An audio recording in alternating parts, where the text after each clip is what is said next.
নমস্কাৰ এটা বিশেষ কথালৈ লাইভত আহিলো মুখ্যমন্ত্ৰীৰ হাতত বৰ্তমান ২৬ৰ কোনো ধৰণৰ টাৰ্ম কাৰ্ড নাই ৰিপৰ্ট কাৰ্ড নাই এতিয়া মুখ্যমন্ত্ৰীয়ে ৪১ বছৰ আগৰ ৮৩ চনলৈ বেক মাৰিছে ৮৩ চনৰ ঘটনাক লৈ পেলাই যুৱ প্ৰজন্মই হওক বা আমি কোনেও ৰাজনীতি কৰিব বিচৰা নাই সেইখিনি সময়ত ৮৩ চনৰ তিৱাৰী কমিশনৰ যেটো ৬০০ পৃষ্ঠা জোৰা ৰিপৰ্টত যিখিনি কথা লিখা আছিল এই কথাখিনি পাবলিশ কৰিলে অসুবিধা হ'ব বুলি ভাবি তেতিয়া চৰকাৰবিলাকে সেই কথাবিলাক পাবলিশ কৰা নাছিল অসমক আৰু লজ্জানত নকৰিবৰ কাৰণে যেনেকুৱা ধৰণৰ ঘটনা হৈছিল তাৰ ভিতৰত কি আছিল এই কথাবিলাক যুৱ প্ৰজন্ম বা নৱ প্ৰজন্মই জানিব বিচৰা নাই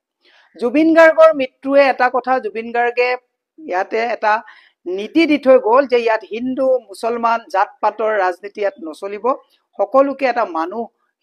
হিচাপে জীয়াই থকাৰ এটা বাতাবৰণ দি গ'ল আৰু এতিয়া যেহেতুকে হিন্দু মুছলমানৰ এই ৰাজনীতি কৰিবৰ কাৰণে ব্যাকফুটত বিজেপি গুচি গ'ল এটা ৮৩ক তেওঁলোকে টানি আনিব বিচাৰিছে মই মুখ্যমন্ত্ৰীক এটা কথা কৈছো আপুনি এবাৰ একদম ফ্লপ হ'ব আপোনাৰ আমি কৈছো যে আমি এতিয়া জুবিন যুগৰ যিখিনি মানুহ জুবিন যুগৰ মানুহে ঘৃণা অন্যায় অনিয়ম বা যি ধৰণৰ এনেকুৱা কামবিলাক জুবিন যুগৰ মানুহে চাব বিচৰা নাই এটো এক মই সেই কাৰণে মুখ্যমন্ত্ৰীক কৈছো ২৬ৰ নিৰ্বাচনীৰ কাৰণে আপুনি কোন কিটা ৰিপৰ্ট কাৰ্ড লৈ আহিব লাগিছিল আজি তাৰিখত ৭০০০ স্কুল বন্ধ হ'ল আজি যদি খবৰ কাগজখন চাই শিশু মৃত্যুৰ ক্ষেত্ৰত অসম গোটে ভাৰতবৰ্ষৰ ভিতৰত ৫ নম্বৰ ষ্টেট নাৰী সুৰক্ষাৰ ক্ষেত্ৰত যদি চাই গোটে ভাৰতবৰ্ষৰ ভিতৰত আজি তাৰিখত একেবাৰে নাৰী সুৰক্ষা নোহোৱা ষ্টেটখনৰ ভিতৰত ৫ নম্বৰ ষ্টেট ধাৰৰ ক্ষেত্ৰত যদি চাই ধাৰত কক বকাবলগীয়া অৱস্থা হৈছে সংস্থাপনৰ ক্ষেত্ৰত যদি চাই আজি তাৰিখত যুৱ প্ৰজন্মৰ হাতত সংস্থাপন নাই আজি তাৰিখত যদি চাই আপুনি ২ লাখকৈ এমএছএমই আমাৰ ইয়াত বন্ধ হৈছে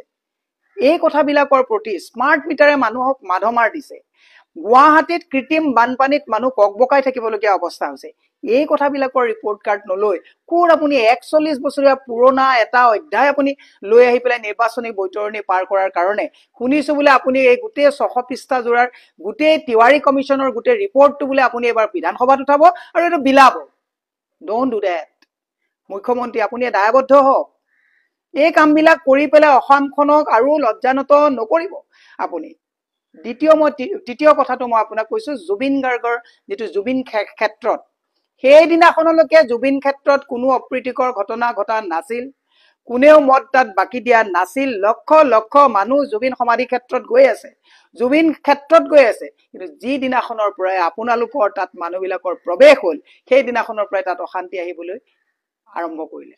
অৰ্থটো কি তাৰ মানে আপোনালোকে জুবিন ক্ষেত্ৰত যেটো লাখ লাখ মানুহৰ যেটো সমাগম হৈ আছে তাক স্তব্ধ কৰিবৰ কাৰণে ইয়াৰ আগত যিখন এছঅপি দিছিল সেইখন এছঅপি যেনেকা নসাত হৈ গ'ল এতিয়া মত ঢালিছে বুলি কৈ তৃতীয় পক্ষক ব্যৱহাৰ কৰি পুনৰ এছঅপি দি জুবিন সমাধি ক্ষেত্ৰক আপোনালোকে নিষ্পভ কৰিব বিচাৰিছে নোৱাৰিব মই মুখ্যমন্ত্ৰীক কৈছো আপুনি আজি তাৰিখত কৈছিলে যে ভাৰতবৰ্ষৰ ৫খন উন্নত ষ্টেটলৈ অসমক লৈ যাব অসমৰ গোটেইবিলাক ষ্টেটৰ ভিতৰত আজি প্ৰত্যেকটো ফালৰ পৰা আজি অসম তললৈ অৰ্ধনিমিত হৈছে ৰিপৰ্ট কাৰ্ড নাই যদি ২৬ৰ নিৰ্বাচনৰ ৰিপৰ্ট কাৰ্ড হিন্দু মুছলমান হিচাপে খেলিব বিচাৰিছে ৮৩ৰ কথা লৈ পেলাই যদি খেলিব বিচাৰিছে তেতিয়ালে মুখ্যমন্ত্ৰী দুৰ্ভাগ্য আপোনাৰে নহয় সকলো অসমবাসীৰ কাৰণে দুৰ্ভাগ্য হ'ব যিখিনি সময়ত বিশ্বই অসমৰ প্ৰতি দৃষ্টি ৰাখি জুবিন গাৰ্গে এটা যিখিনি মানুহৰ জুবিন গাৰ্গৰ লগত আজি গোটেই বিশ্ববাসীয়ে জুবিন গাৰ্গক স্মৰণ কৰি অসমক জুবিন গাৰ্গে গোটেই বিশ্বত চিনাকি কৰি দিলে সেইখিনি সময়ত আপুনি ৮৩ৰ ঘটনা আনি বিশ্বত অসমক লজ্জানত কৰিবৰ কাৰণে যে ষড়যন্ত্ৰত লিপ্ত হৈছে এটো অসমৰ কাৰণে দুৰ্ভাগ্যজনক কথা মই সেই কাৰণে মুখ্যমন্ত্ৰীক কৰজুৰে আহ্বান জনাইছো যে আপোনাৰ লগত থকা মানুহবিলাকে আপোনাক ইমান কুবুদ্ধি কি কাৰণে দিছে গৈ গৈ গৈ গৈ আপোনাক গাতত পেলোৱা বুদ্ধিবিলাক কোনে দিছে মই আপোনাক অনুৰোধ জনাইছো ৪১ বছৰৰ আগৰ কথা আমি চিন্তা কৰিব বিচৰা নাই আমি বিচাৰিছো যে বৰ্তমান সংস্থাপন নাই বস্তুৰ মূল্য বৃদ্ধি হৈছে আৰু আপোনাক মই এটা কথা কৈছো মদ বাকি দিয়া কথা কৈ পেলে আপুনি মানে একদম খঙত কোৱা দি কৈছে মদৰ দোকানৰ লাইসেন্স বিলাক কোনে দি যুৱ প্ৰজন্মক মদ আহিব নালে